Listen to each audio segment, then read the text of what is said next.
오늘은 우리 마가복음 10장의 이제 가운데 중간에 있는 본문을 함께 잠시 나누려고 합니다. 우리의 인생은 길게 봐도 짧게 봐도 어디론가 향하는 하나의 여행과 같고 길을 가는 것과 같습니다. 그래서 그 길이 때때로 아름답고 또 멋진 경치가 있는 길일 수도 있고 때때로는 너무 답답하고 힘겨운 그런 길일 때도 있습니다. 그렇지만은 우리 인생길을 반드시 가야 되고 힘들고 어려워도 그 길을 통과해야 되는 것이 우리 삶의 여정인 것 같습니다. 특별히 우리가 이 세상 속에서 예수를 믿고 신앙생활하며 가는 그 길은 여러분 결코 쉬운 길은 아닐 거예요. 그렇죠? 그렇지만 주님이 우리와 함께 하시기 때문에 날마다 주님과 동행하는 그 믿음의 길을 걸어가는 우리 성도들이 될 수 있기를 원합니다. 그래서 우리 신앙생활은 딴 게 아닙니다. 누구와 함께 하느냐가 제일 중요한 거죠. 누구와 함께 이 세상을 살아가느냐가 중요한 겁니다. 결국 우리 믿는 사람들은 그냥 나 혼자 열심히 살아가는 게 아니라 우리 곁에 계시는 주님과 날마다 함께 사는 삶이 돼야 될 줄로 믿습니다. 그 신앙의 여정을 통해서 우리는 계속해서 날마다 주님의 십자가를 따라가고 주님께서 우리 안에 이루어 가시는 그 귀한 일들을 이제 완성해 나가는 그런 삶이 될 거라고 생각합니다. 특별히 이 마가복음 9장 10장 우리가 연이어서 보고 있는 이 말씀은 예수님께서 지금 어디론가 향하고 있는 예수님과 제자들이 어떤 여정 속에 있다는 걸 계속 보여주고 있어요. 그래서 오늘 시작하는 17절도 여러분 이렇게 시작하잖아요. 예수께서 길에 나가실세라고 시작합니다. 예수님과 제자들은 지금 어디론가 향하고 있어요. 특별히 지난주도 말씀드렸지만 어디로 가고 계실까요? 어디로 올라가고 계실까요? 23절에 나오죠. 예루살렘으로, 32절이네요. 예루살렘으로 올라가는 길에라고 되어 있어요. 왜 예루살렘으로 올라가시죠? 그렇죠. 예루살렘에 가셔서 말씀하신 대로 사람들에게 붙잡혀서 고난당하시고 십자가에 달려 죽으셨다가 다시 부활하실 그 십자가 사역을 이루시기 위해서 예수님은 이제 예루살렘으로 올라가고 계시는 겁니다. 그런데 문제는 예수님은 그 길에서 계속해서 제자들에게 그 십자가의 길을 우리도 주님의 십자가를 지고 주님을 따라가야 되는데 그 십자가의 도가 무엇인지에 대해서 지난 9장에서 우리가 함께 살펴봤었죠. 예수님이 가르쳐 주셨던 십자가를 따라가는 제자도의 원리 세 가지가 뭐였습니까? 기억하시나요? 2주 전에요. 네, 우리 이정인 권사님 기억하시네요. 머리 좋으셔 이정인 권사님. 네, 세 가지가 뭐였냐면 섬김의 원리, 두 번째는 연합의 원리, 세 번째는 희생의 원리. 권사님 진짜 머리 좋으셔. 옛날에 소시적인 공부 진짜 잘하셨을 거예요, 권사님. 그죠? 기억력이 아주 좋으시더라고요, 제가 보니까. 이것처럼 여러분, 우리가 예수님의 제자로서 이 땅을 살아갈 때에도 여전히 이 원리는 우리 속에 유효한 겁니다. 그래서 어떻게 하면 교회 안에서 우리 가정에서 세상과 직장 속에서 이 섬김의 원리, 연합의 원리, 희생의 원리를 따라서 주의 제자로 살아갈 것인가라고 하는 것. 여러분 이걸 주님이 오늘날 이 시대에도 우리에게 찾고 계시는 거예요. 우리가 이 원리로 살아갈 때 비록 세상 속에서 좀 미련해 보이고 손해를 보기도 하고 멸시와 조롱을 당하는 것처럼 보이지만 그 길을 통해서 하나님은 구원의 역사를 이루어가고 계신 줄로 믿습니다. 그러나 문제는 뭐죠? 제자들은 주님께서 계속해서 십자가의 도를 가르치시고 십자가를 예고하시는데도 불구하고 깨닫습니까? 못 깨닫습니까? 네, 못 깨닫고 있어요. 네. 여전히 누가 높은 자가 될 거냐 이런 데만 관심이 있었다는 겁니다. 자, 그래서 주님은 지난 10장을 통해서 그런 제자도의 원리가 사실은 어디에 나타나야 되냐면 우리 가정 안에 나타나야 된다는 겁니다. 또 우리가 사는 이 물질 세계 속에 우리 현실적인 삶 속에 이 제자도의 원리가 나타나야 된다는 거예요. 오늘 본문에는 특별히 어떤 한 부자 청년과 대화를 나누신 장면이 기록되어 있는데 이 말씀도 마찬가지입니다. 하나님 나라에 합당한 자로서 그럼 우리가 어떻게 살아야 될 거냐. 어떤 제자로 주님을 따라가야 될 것이냐라고 하는 것을 가르쳐주고 계십니다. 오늘 17절에 보면 한 청년의 질문으로부터 시작을 해요. 우리 17절 한 절만 읽읍시다. 시작. 예수께서 길에 나가실새 한 사람이 달려와서 꿇어 앉아 묻자오되 선한 선생님이여 내가 무엇을 하여야 영생을 얻으리까. 아멘. 예수님의 발 앞에 지금 어떤 사람이 와서 꿇어 엎드려서 예수님께 질문을 합니다. 뭐라고 질문을 하죠? 무엇을 하여야 영생을 얻겠습니까? 라고 이렇게 질문을 해요. 이 마태, 마가, 누가복음 세 복음서에 전부 다 이 사람에 대한 일화가 기록되어 있는데, 마가복음에서는, 오늘 우리가 읽은 마가복음에서는 이 사람은 부자였다라고 이렇게 되어 있어요. 뒤에 가보면. 그리고 마태복음에도 이 사람이 등장하는데, 마태복음에는 어떻게 되어 있냐면 이 사람은 부자 청년이라고 되어 있어요. 물론 뭐 결혼을 했는지 안 했는지 모르지만 어쨌든 부자 청년이라고 되어 있고, 누가복음에 가보면 하나 더 붙입니다. 이 사람은 부자면서 관원이었다 이렇게 되어 있는 거예요. 이걸 다 합치면 어떻게 돼요?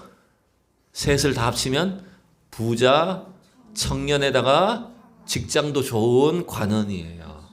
거기다가 이 사람은 돈도 많은 데다가 믿음도 어때요? 어떻게 보면 아주 좋아 보이잖아요. 예수님께 와서 무엇을 하여 영생을 얻겠습니까? 영생에 아주 깊은 관심을 갖고 예수님께 질문을 했어요. 이 청년은 여러분 2000년 전에 엄친아예요. 엄친아 뭔지 아세요? 엄마 친구 아들인데 아주 부러운, 공부 잘하고 잘생기고 똑똑하고 뭐 그런 오빠예요. 옛날 우리로 교회 오빠. 이 시대는 회당 오빠. 회당에 다녔으니까 회당 오빠예요, 이 사람은. 여러분, 이 청년이 지금 예수님께 영생에 대해서 아주 깊은 관심을 갖고 질문을 해요. 아마 이 구원에 대해서 어떤 영적인 갈망이나 목마름을 갖고 있었던 것 같고, 또 율법적으로도 종교적으로 이 청년은 흠이 없는 그런 사람처럼 보입니다. 물론 이 청년의 질문의 의도가 무엇인지는 정확하게는 알 수는 없어요. 두 가지겠죠, 그죠? 하나는 방금 말씀드린 것처럼 진짜 영생에 대해서 관심을 갖고 있는 거예요. 어떻게 해야 구원을 받을까? 내가 이렇게 열심히 사는데, 열심히 이렇게 신앙생활 하는데 구원의 길에 대해서 더 알고 싶은 이런 영적 갈망이 있었던 것 같고, 또 하나 두 번째 이 청년의 어떤 의도를 한번 추정을 해본다면 이런 것 아닐까요?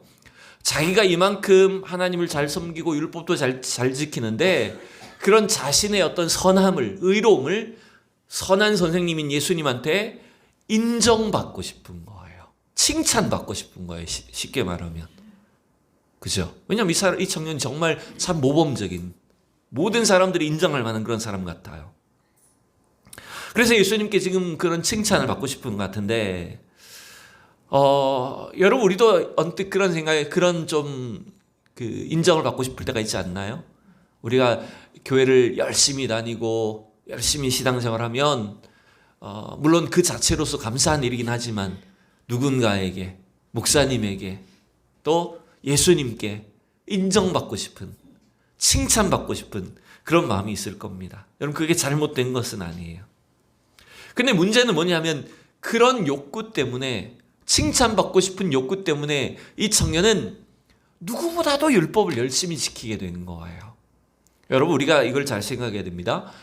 율법을 지킨다고 구원을 받지는 못합니다. 맞습니까? 그러나 율법 자체가 악하거나 율법이 아무 의미 없는 것은 아니에요. 왜냐하면 하나님께서 이스라엘 백성들에게 율법을 주실 때에 그 율법을 통해서 구원받으라고 주신 것이 아니라 하나님을 사랑하고 하나님을 섬기는 일 안에 어떤 테두리를 정해주셨는데 그게 율법이라는 겁니다. 그래서 우리가 구원받은 그 은혜 가운데 어떻게 하면 하나님을 섬기고 하나님의 일을 더 잘 감당할 수 있을까? 그 원리들을, 그 기초를 사실은 율법 가운데서 찾아야 되고 배울 필요가 있다는 겁니다. 그래서 우리는 구원받기 위해서 율법을 지키는 게 아닙니다. 구원받은 은혜 때문에 율법적인 삶을, 율법이 요구하는 원리를 따라가며 섬기는 겁니다, 여러분. 그걸 잘 기억하셔야 돼요.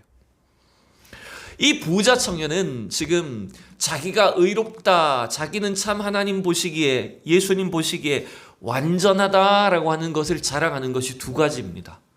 첫 번째는 뭐냐면 방금 말씀드렸듯이 이 청년이 뭘 잘 지켜요? 율법을 잘 지켜요. 예수님께서 율법을 말씀해 주셨잖아요. 그죠? 사람과 사람 사이에 지켜야 될 이 율법들을 쭉 말씀해 주셨어요. 그러니까 이 부자 청년이 뭐라고 대답합니까? 나는 어려서부터 율법을 다 지켰습니다. 율법에 대해서 완벽하다는 거예요. 이 청년은 이게 굉장한 자랑입니다. 자기가 이렇게 신앙생활 잘하고 헌금도 잘하고 금식도 하고 율법도 잘 지켰습니다. 이게 첫 번째 자랑이에요. 자기의 의와 또 선하다는 증거예요. 두 번째 이 청년의 자랑은 또 뭐가 있을까요, 여러분? 이 청년의 은근한 자랑이 여러분 뭔지 압니까? 그게 바로 자기의 물질입니다. 자기가 부자라는 거예요. 유대인들은 이 당시에 물질에 대해서 부에 대해서 어떤 생각을 했냐면 부자는 하나님께서 이 사람에게 엄청난 복을 주셨다. 하나님이 그 사람을 인정해 주셔서 하나님이 복 주신 사람이다라고 하는 개념이 굉장히 강한 거예요. 그러니까 율법도 잘 지키고 하나님도 잘 섬겼기 때문에 하나님이 이 사람에게 자신에게 이렇게 큰 돈을 주셨다. 부자가 되게 하셨다. 이게 하나님 주신 어떤 복의 특징이라는 거죠. 그럼 반대로 가난한 사람, 구걸하는 거지, 돈 없는 사람은 어떻게 여겼을까요? 이 당시에 주류 세력, 이 바리새인들과 같은 사람들이 돈 없는 사람들을 어떻게 여겼을까요? 저 사람은 뭔가 하나님 앞에 큰 죄를 저질렀나 봐. 그래서 하나님이 저 가정의 집안에 저주를 부으셔서 저렇게 가난하게 됐나 봐. 이렇게 생각했다는. 그러니까 물질 자체가, 부 자체가 자기의 의가 되는 거예요. 자랑거리였다는 거죠. 그래서 이 부자 청년은 자기가 가지고 있는 그 물질과 율법적인 그 완전함 때문에 스스로 하나님 보시기에 이 예수님 앞에 인정받을 걸로 생각을 한 거죠. 사람들에게도 촉망받는 최고의 신랑감이고 예수님 앞에 이 질문했을 때 이런 대답을 기대하지 않았을까요? 천국이 너희 것이다. 이렇게. 어떻게 하면 영생을 얻겠습니까? 라고 했을 때 예수님께서 이 사람을 막 인정해 주시고 칭찬해 주시면서 천국은 너의 것이다. 이런 대답을 듣고 싶지 않았을까요? 근데 여러분, 예수님은 그의 기대와 달리 뭐라고 대답을 하십니까? 우리 21절 다 같이 읽어볼까요? 시작. 예수께서 그를 보시고 사랑하사 이르시되 내게 아직도 한 가지 부족한 것이 있으니 가서 내게 있는 것을 다 팔아 가난한 자들에게 주라. 그리하면 하늘에서 보화가 내게 있으리라. 그리고 와서 나를 따르라 하시니. 자, 이 청년은 지금 자기가 이렇게 율법적으로도 완전하고 하나님 복 주셔서 부자로 살고 있으니 당연히 천국에 들어가는 길, 영생을 얻는 것은 당연하다고 생각했어요. 그래서 예수님께 내가 무엇을 해야 영생을 얻겠습니까? 내가 뭘 더 하면 되겠습니까? 사실 나는 완벽합니다. 이렇게 질문을 했는데 예수님 뭐라고 말해요? 내게 있는 것을 다 팔아서 가난한 자들에게 주고 나를 따라오라. 이렇게 말씀하시는 거예요. 여러분, 이건 우리가 지금 들어도 부담스러워요, 안 부담스러워요? 엄청 부담스러워요. 그래서 이 부자 청년이 어떻게 반응합니까? 자기가 너무 재물이 많은데 이걸 다 팔라고 하니, 다 나눠주라고 하니까 지금 도저히 이게 받아들이지 않는 거죠. 그래서 슬픈 기색을 띠고 근심하며 돌아갔다고 기록되어 있는 겁니다. 자, 여러분, 예수님의 이 말씀의 의도는 무엇일까요? 재산을 다 팔아서 가난한 자들에게 나눠주고 나를 따르라고 하신 이 예수님의 말씀의 의도는 뭘까요, 여러분? 이런 말일까요? 세상에서 우리에게 있는 재산이나 물질 소유는 사실은 필요 없는 거야. 다 팔아서 어차피 천국 갈 거니까 다 팔아가지고 가난한 자들 주고 헌금하고 다 잘 먹고 잘 사는 사회, 가난한 사람이 없는 사회를 만들어야 되지 않겠냐? 이렇게 주님께서 뭔가 지금 사회주의 체제를, 공산주의 체제를 여러분 말씀하신 걸까요? 여러분 어떤 사람들은 아마 그렇게 해석할 겁니다. 그죠? 사회주의자들은 이 말씀을 보면 봐라, 예수님도 재산 다 팔아라서 가난한 사람 주라고 했지 않냐? 똑같이 공평한 사회, 똑같이 잘 먹고 잘 사는 사회 만들어야 되지 않겠냐? 예수님도 그렇게 말씀하셨다. 아마 그렇게 주장하기가 쉬워요, 여러분. 과연 그런 말씀인가요, 여러분? 여러분, 우리가 이걸 잘 이해해야죠. 지금 이 문제는 재산의 분배에 대한 말씀입니까? 영생 구원에 대한 말씀입니까? 그렇죠. 구원에 대한 가르침입니다. 예수님이 지금 이 부자 청년의 재산 때문에 이 말씀을 하신 거긴 하지만 이걸 우리의 재산을 다 팔아라고, 여러분의 집 문서를 다 내놓고 가져오라고 하는 얘기가 아니라는 거에 안심하시기 바랍니다, 여러분. 지금 영생에 대한 말씀이잖아요. 여러분, 이 질문은, 예수님의 명령은 다른 의도가 있는 거죠. 결국 이 부자 청년 관원에게는 무엇이 지금 주인되어 있을까요? 겉으로는 율법을 잘 지키고 하나님을 잘 섬긴다고 하지만 결국 이 부자 청년에는 뭐가 주인입니까? 그가 가지고 있는, 그렇죠, 돈과 재산이, 그가 가지고 있는 명성이 이 청년의 주인이라는 거예요.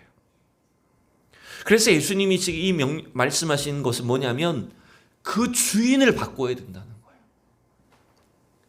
물질을, 재산을 주인으로 삼고 있는 이 부자 청년이 예수 그리스도를 주인 삼아야 된다는 겁니다.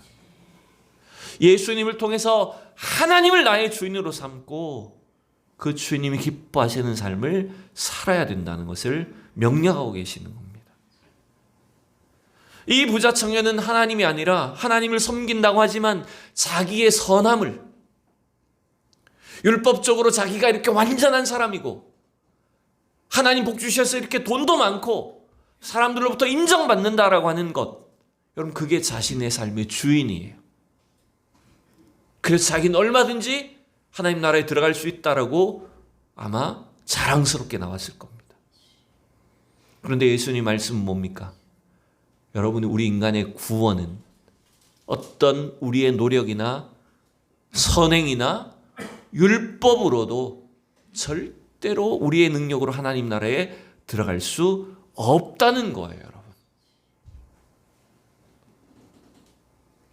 여러분, 우리가 이 땅에서 어떤 모습으로 사느냐, 출신이 어떠하냐, 가진 것이 얼마나 있느냐, 하나님을 위해서 무슨 일을 많이 했느냐, 여러분 그것은 어쩌면 구원과 별로 관계가 없습니다, 여러분. 구원은 예수 그리스도를 나의 구주로 영접하는 자에게 주시는 은혜입니다, 여러분.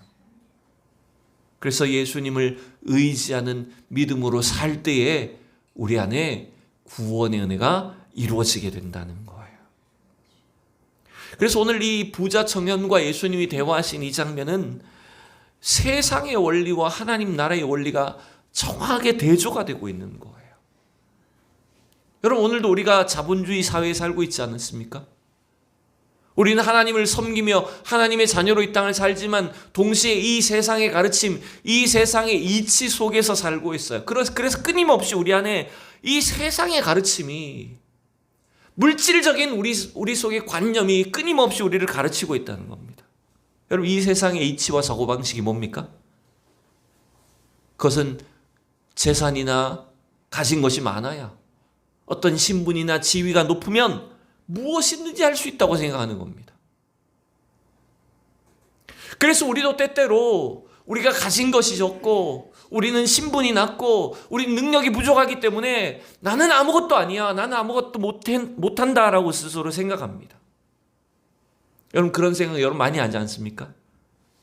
돈 많은 사람들을 보면서, 부유한 사람들이 이 세상을, 권력을 가진 사람들이 이 세상을 움직이는 것처럼 보여서 우리 스스로 어떻게 생각합니까? 나는 가진 것이 없고, 나는 나는 배경이 이렇게 별로 좋지 않고, 나는 힘과 능력도 없어서 나는 아무것도 못해. 우리 스스로 이렇게 생각할 때가 참 많지 않습니까? 여러분, 그게 바로 세상이 가르쳐주는 방식이라는 거예요. 세상이 우리 속에 가르치는 이치고 사고방식이라는 겁니다. 그런데 오늘 예수님께서 이 부자 청년에게 말씀하시는 하나님 나라의 원리는 정반대입니다, 여러분. 이 부자 청년을 보십시오. 이 사람은 가진 것이 많고 율법적으로도 완전하고 세상적으로부터 높은 관직을 가지고 있고 능력도 많다고 생각합니다. 그래서 스스로 나는 하나님 나라에서도 이만큼 되는 사람이야, 충분히 들어갈 만해라고 생각하지만 주님은 도리어 뭐라고 말합니까? 그것하고 구원은 아무 상관없어. 하나님 나라는 그것하고 아무 상관이 없다고 말합니다. 여러분, 많은 것을 가지고 있고 지위가 많고 부유해도 하나님을 주인 삼지 않으면,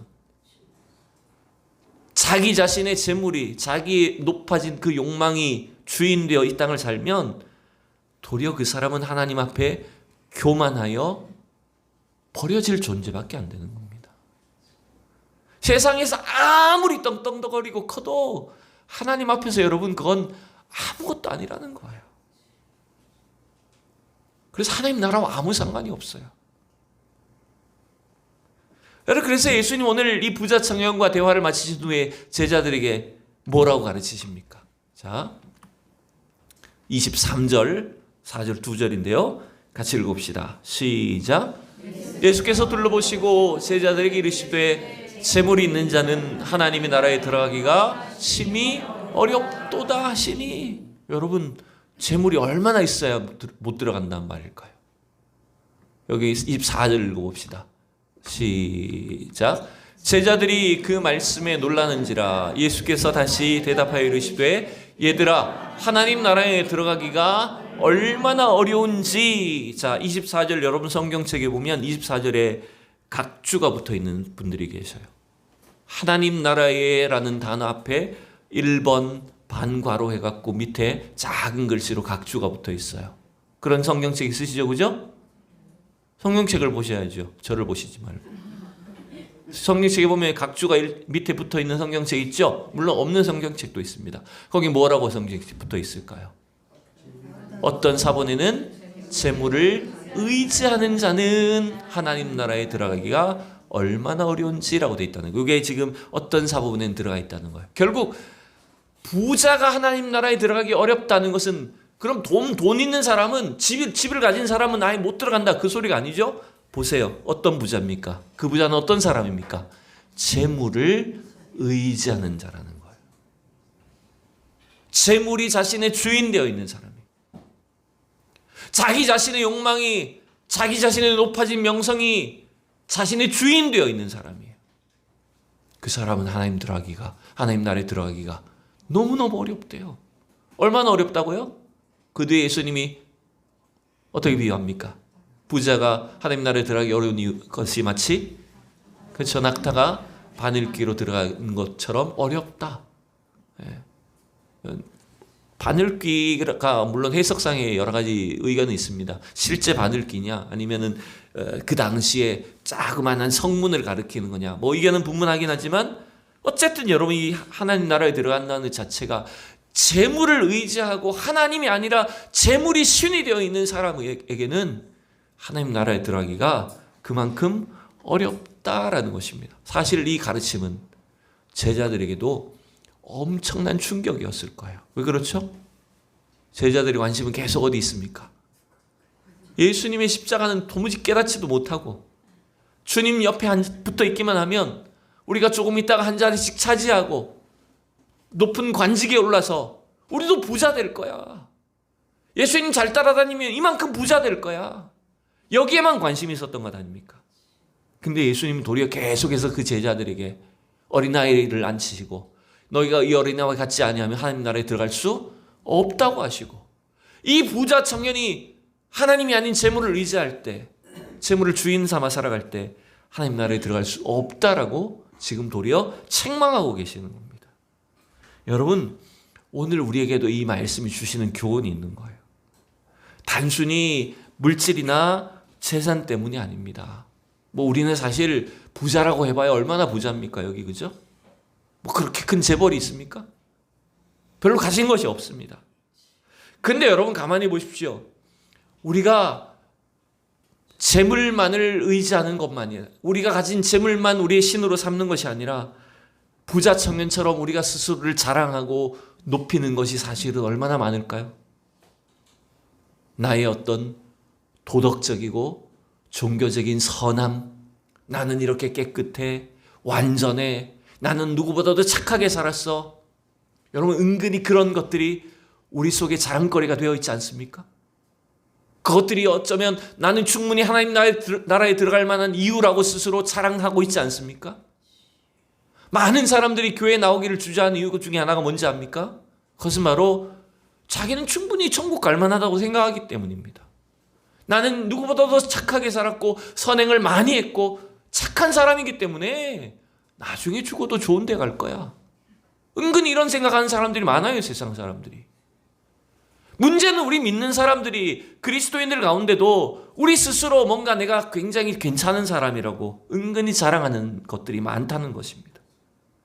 문제는 그것이 내가 예수님을 사랑하는 것보다, 예수님을 주인 삼고 예수님을 의지하는 것보다 나의 선함을, 나의 의로움을 더 자랑하고 더 의지하기 때문에 문제라는 거예요.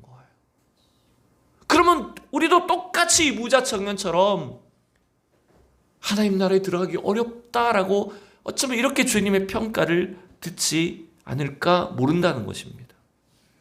여러분, 어떻게 해야 될까요? 이 문제를 어떻게 해결할 수 있을까요? 해결책은 우리에게는 없어요. 해결책은 주님께 있는 겁니다. 27절, 참 이 말씀을 읽을 때 위로가 되죠. 위안이 찾아오죠. 다 같이 읽어봐요. 시작. 예수께서 그들을 보시며 이르시되 사람으로는 할 수 없으되 하나님으로는 그렇지 아니하니 하나님으로서는 다 하실 수 있느니라. 여러분, 물질을 재물 삼고 자기 자랑거리, 나의 의를 주인 삼아 살 때 우리는 하나님 나라에 들어가기 어렵다는 거예요. 근데 사람으로서는 불가능하지만, 여러분, 주님 불가능하다고 하셨어요? 근데 그 불가능을 가능하게 하신대요. 누가 가능하게 하십니까? 사람으로서는, 사람의 의지나 사람의 노력이나 행위로는 불가능하지만 그 불가능한 죄인을 가능케 하시는, 구원하게 하시는 그 능력이 바로 하나님께 있다는 것입니다, 여러분. 그래서 하나님은 하실 수 있는 거예요. 구원이 불가능한 죄인들을, 절대 구원받을 수 없을 것 같은 흉악한 죄인들도 하나님께서 바꾸시면 구원받을 수 있다는 거예요. 여러분, 그 구원은 어떻게 이루어진다고요? 예수 그리스도를 믿을 때 가능한 겁니다. 딴 게 없어요. 그게 하나님의 방법입니다. 그래서 여러분, 구원은 인간의 의지와 인간의 선행이나 노력이 개입될 수가 없습니다, 여러분. 전적인 하나님의 은혜입니다. 여러분, 날마다 이 구원의 은혜를 확신하셔야 돼요.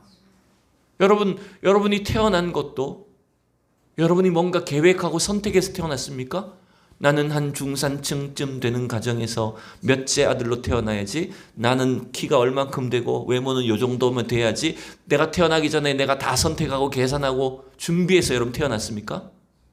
어떻게 태어났습니까? 우리가 한 건 아무것도 없어요. 그죠? 태어나 보니까 그냥 요 모양 요 꼴이야. 구원이 요 모양 요 꼴이란 건 아니고요, 여러분. 즉, 내가 뭔가 한 것이 아무것도 없는데, 심지어는 자격조차도 없는데 주님이 나를 선택해 주셔서 예수를 믿게 하시고 나의 죄를 주님 앞에 다 내려놓게 하셔서 우리가 구원받게 하셨잖아요, 여러분. 그러니 여러분, 우리가 이 땅 속에서 예수 그리스도의 제자로, 성도로 살아간다는 것은 딴 게 아닙니다. 날마다 우리의 높아진 것들, 우리의 교만해진 것들을 계속해서 내려놓고 예수님의 길을 따라가는 것입니다. 날 구원하신 예수님과 함께 나아가는 거예요, 여러분. 그게 유일한 방법이에요. 하나님께서 해결하신 불가능을, 죄인들이 구원받을 수 없는 그 불가능한 일을 가능하게 하신 하나님의 방법은 뭐냐면 오직 예수 그리스도를 믿고 따라가는 것밖에 없다는 것입니다, 여러분. 위대한 인물들은 어떨까요? 위대한 인물들은 그 위대한 능력 때문에 일을 많이 했기 때문에 구원받았을까요? 아니에요. 우리와 똑같은 겁니다. 한 사람만 예를 들어 봅시다. 다윗 왕은 어떻습니까? 다윗은 왕이기 때문에 구원받았겠죠? 다윗은 하나님 앞에 선한 일을 많이 했기 때문에 구원받았겠죠? 다윗은 믿음이 충만해서 골리앗 같은 것을 이겼기 때문에 구원받았습니까? 여러분, 다윗이 어떻게 구원받았을까요? 다윗도 자기의 죄를 철저하게 내려놓고 다윗의 후손으로 오실 예수 그리스도를 믿음의 눈으로 바라보았을 때 그가 구원받은 거예요. 그래서 여러분, 우리가 잘 아는 것처럼 다윗이 자기의 죄로 인해서 완전히 무너졌습니다. 그래서 뭐라고 고백하죠? 내가 죄악 중에서 출생하였으며 어머니가 죄 중에서 나를 잉태하였나이다. 자기가 왕이기 이전에 하나님 앞에 완전히 타락한, 멸망받아 마땅한 죄인인 것을 철저히 깨달은 거예요. 범죄하고 나서. 그래서 뭐라고 고백합니까? 7절 다 같이 시작. 웃을초로 나를 정결하게 하소서. 내가 정하리이다. 나의 죄를 씻어주소서. 내가 눈보다 이리이다. 그 예수 그리스도 안에서 죄의 씻음을 받고 구원받을 수 있는 그 길을 깨닫게 된 거예요. 여러분, 놀랍게도 다윗은 예수 그리스도를 믿음의 눈으로 본 사람입니다. 그 믿음 때문에 다윗은 성도가 된 겁니다, 여러분. 왕이기 전에 다윗은 성도가 된 겁니다. 그래서 구원받은 겁니다.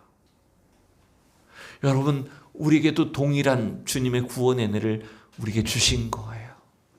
그래서 오늘 본문은 구원의 길로 가야 될 우리들에게 계속해서 주님이 날마다 질문하시는 겁니다. 뭘 질문하실까요? 네 힘으로 살래? 내가 주는 힘으로 살래?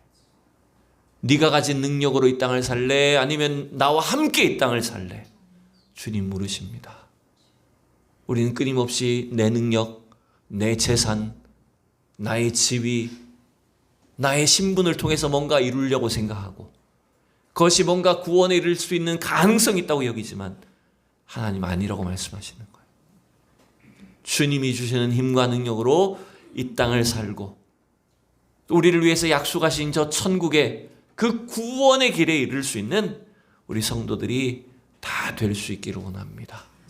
그래서 날마다 주님 앞에 여러분 고백하십시오.